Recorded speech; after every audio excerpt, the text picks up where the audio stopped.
It was a calm spring morning. My small suburban office, a cozy old bungalow I'd converted into my workspace, smelled faintly of fresh coffee and warm printer ink. A soft breeze drifted in through the cracked window, carrying the hum of lawnmowers from somewhere down the street. Everything was peaceful, until the front door slammed so hard the glass rattled. I looked up, and there she was. Yes, her. The infamous president of our neighborhood HOA. The one who believed that every blade of grass within 3 miles fell under her royal authority. She strode in like she owned the place. Do you think you can ignore official HOA notices? You can't hide from your obligations. I calmly shut my laptop, leaned back in my chair, and said, "This is my business office, not my home. You have no authority here." But she snapped back.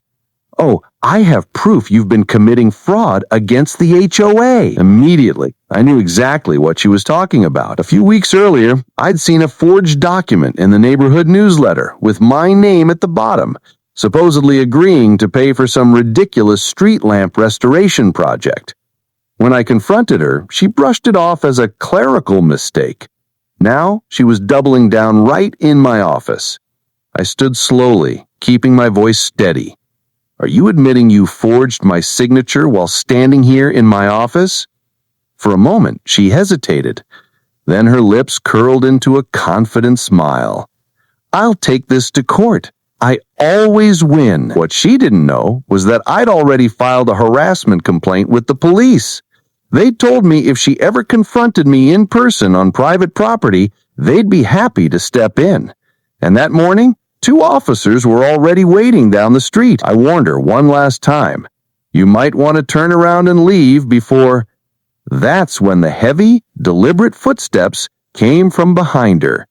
2 uniformed officers appeared in the doorway, eyes locked on her. "Ma'am," one said firmly, "you're trespassing on a privately leased business property. You've been warned before." She tried to defend herself.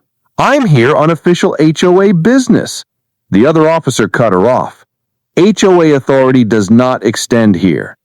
I reached into my desk drawer and slid a clear plastic folder across the desk.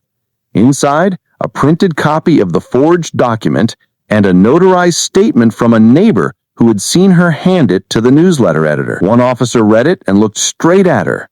"Ma'am, forging signatures is a criminal offense." Her voice went high and shaky. "It was just a misunderstanding." No, it was fraud, and the lawsuit's already been filed. The officers nodded. "We'll be adding this to the case file." When she tried to leave, the second officer blocked her path. "Ma'am, you're trespassing on a privately leased business property.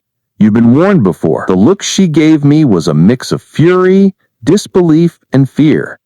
Later that day, I noticed her SUV still parked outside, crooked, and with a bright orange impound notice under the wiper. 2 weeks later, the HOA board itself voted to remove her as president, freeze her access to funds, and order a full audit of her activities for the past 5 years.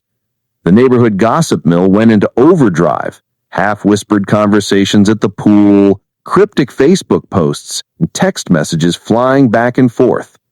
A week after that, her lawyer called me. His voice sounded tired. He suggested we work something out if I dropped the case. I told him plainly, "Your client trespassed into my office, harassed me, and forged my signature. I'm not settling.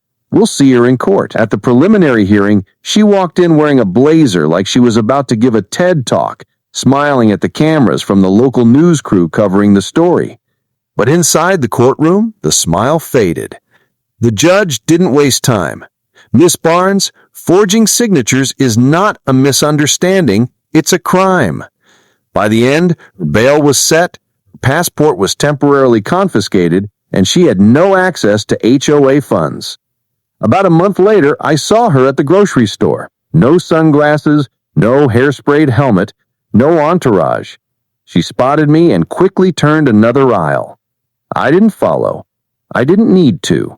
The lawsuit was moving forward like a freight train, and there was nothing she could do to stop it. Justice might not be instant, but when it finally comes, It's sweet.